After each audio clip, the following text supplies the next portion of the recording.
Yeah, this one's to honour the Thornley-Coburn line. My old hood. Pretty cool, hey?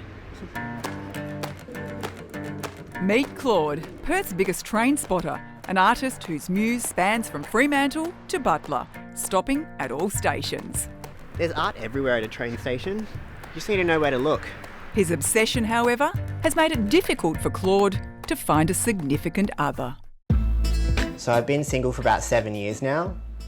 Finding a paramour to share my particular passions with is difficult. I just want someone I can talk to about the Yanchep rail extensions or the new Bellevue rail cars and their USB port feature, but also someone who likes nachos and cats.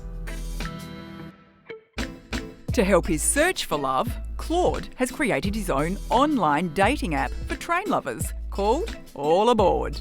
Not bad, not bad. Definitely a car owner.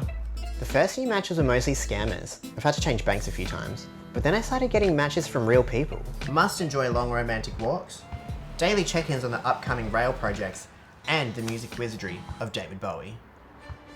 Claude has arranged for a first date to meet him at the new Bellevue railcar facility, where Perth's newest railcars are being built. Toot toot! This is a model of the new C-Series at the building inside. The new railcars, they go 130 kilometres an hour and they've got a length of over 144 metres. I'm going to give it to Alex as a gift. I hope they like it. Hope they like me. Good luck, Claude. It looks like you're well on your way and building for tomorrow.